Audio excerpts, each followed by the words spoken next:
ಇನ್ನು ಅವ್ರನ್ನ ನೋಡ್ಬೇಕು ಯಾವ ರೀತಿಯಾಗಿ ಅವರು ತಮ್ಮ ವಿಕೆಟ್ ಕೀಪಿಂಗ್ ಮಾಡ್ತಾರಂತೆ. ವಾಷಿಂಗ್ಟನ್ ಸುಂದರ್ ಈಗಾಗಲೇ ತಮ್ಮ ಶತಕ ಕೊಡೋದು ಆಲ್ರೌಂಡ್ ಆಟ ತೋರಿಸಿದ್ದಾರೆ, ಅವ್ರ ಬಗ್ಗೆ ಅಂತ ಹೇಳೋ ಅವಶ್ಯಕತೆ ಇಲ್ಲ. ಶಾರ್ದುಲ್ ಠಾಕೂರ್ ಇನ್ನೂ ತಮ್ಮ ಪ್ರತಿಭೆ ತೋರಿಸ್ಬೇಕಾಗ್ಯದ. ಜಸ್ಪ್ರೀತ್ ಬುಮ್ರಾರ್ ಬಗ್ಗೆ ಎರಡು ಮಾತೇ ಇಲ್ಲ, ಎಲ್ಲದಕ್ಕೂ ಬೇಕು ಅವ್ರ ಟೀಮ್ಗೆ ಅಂತ ಅನ್ನಿಸ್ತದೆ. ಬಟ್ ಶರೀರ ಅದು ಎಷ್ಟು ಮಟ್ಟಿಗೆ ಸಹಿಸ್ತದೆ ಅನ್ನುವಂಥದ್ದು ಸಹನೆ ಒಂದು ಬೇಕಲ್ರಿ ಅದಕ್ಕೆ. ಅದೇ ಕಾರಣಕ್ಕೆ ಮೊಹಮ್ಮದ್ ಸಿರಾಜ್ ಅವರು ತಮ್ಮ ಶಕ್ತಿನ ತೋರಿಸ್ತಾ ಇದ್ದಾರೆ, ಒಳ್ಳೆ ಬಾಲರ್. ಅವರಂತರ ಅನ್ಶುರ್ ಕಂಬೋಜ್ ತೋರಿಸ್ಬೇಕಾಗಿದೆ, ಮೊನ್ನೆ ಸ್ಟ್ರೈಕ್ ತೋರಿಸಿಲ್ಲ. ಹರ್ಷದೀಪ್ ಸಿಂಗ್ ಸಿಗಬೇಕಾಗಿದೆ.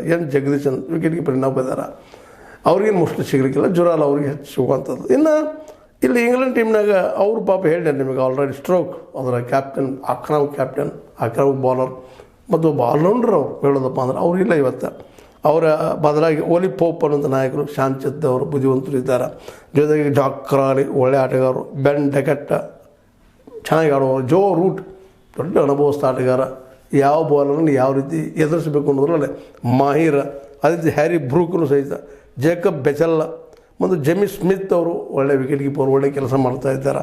ಕ್ರಿಸ್ ಪೋಕ್ಸ್ ಮತ್ತು ಗಸ್ ಆ್ಯಟಿನ್ಸನ್, ಜೆಮಿ ಓಮರ್ಟನ್, ಜೋಸ್ ಥಂಗ್ ಇವರು ಸ್ಪಿನ್ನರು, ಫಾಸ್ಟ್ ಬಾಲರು ಚೆನ್ನಾಗಿ ವರ್ಕ್ ಮಾಡುವಂಥವ್ರು ಇದ್ದಾರೆ. ಒಟ್ಟಿನಲ್ಲಿ ಸಮಬಲದ ಒಂದು ಹೋರಾಟ ಅಂತ ಅನ್ನಿಸ್ತದೆ. ಇನ್ನು ಪಿಚ್ಚಿನ ಬಗ್ಗೆ ಹೇಳೋದಪ್ಪ ಅಂತಂದ್ರೆ ಪಿಚ್ ಮೊದಲಿನ 3 ದಿವಸ ವಿಶೇಷವಾಗಿ ಫಾಸ್ಟ್ ಬಾಲರ್ಗೆ ಹೆಲ್ಪ್ ಆಗ್ತದೆ ಅಂತ ಹೇಳ್ತಾ ಇದ್ದಾರೆ ಕ್ಯುರೇಟರ. ಅದೇ ಕಾಲ ಕೊನೆ 2 ದಿನಗಳು ಸ್ಪಿನ್ನರ್ಗೆ ಹೆಲ್ಪ್ ಆಗ್ತದೆ ಅನ್ನುವಂಥ ಮಾತನ್ನು ಮಾತಾಡ್ತಾ ಇದ್ದಾರೆ.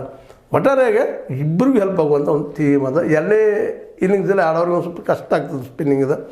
ಹೀಗಾಗಿ ಎರಡೂ ಮಿಕ್ಸ್ ಆಗುವಂಥ ಇಂಗ್ಲೆಂಡ್ ಪಿಚ್ಗಳು ಅದೇ ರೀತಿ ಇದ್ದಾವ್ರೆ, ಎಲ್ಲರಿಗೂ ಹೆಲ್ಪ್ ಆಗುವಂಥ. ಯಾಕಂದರೆ ಕ್ರಿಕೆಟ್ ಹುಟ್ಟಿದ್ದೇ ಅಲ್ಲೇ, ಕ್ರಿಕೆಟಿಗೆ ಬೇಕಾದಂಥ ವಾತಾವರಣ ಇರೋದೇ ಅಲ್ಲೇ. ಕ್ರಿಕೆಟ್ ಅನ್ನೋ ಶಬ್ದ ಅಲ್ಲಿದ್ದಾನೆ, ಅದೊಂದು ಸಣ್ಣ ಕಿಡಿ ಏನಿದ್ದೀನಿ ಅದಕ್ಕೆ ಪಕ್ಷಿನೋ ಅಥವಾ ಒಂದು ಸಣ್ಣ ಹುಳನೋ ಗುರ್ರ ಅನ್ನುವಂಥದ್ದು ಆ ಕ್ರಿಕೆಟ್ನ ಆ್ಯಕ್ಟಿವ್ನೆಸ್ ಇದರಲ್ಲಿ ಅದ. ಆದರೆ ಆರಂಭದ ಹಂತಗಳ ದಿನಗಳಲ್ಲೇ ಅದು ಅತ್ಯಂತ ಲೇಜಿ ಆಟ ಆಗ್ತಾಯಿತ್ತು. 9 ದಿನದ್ದು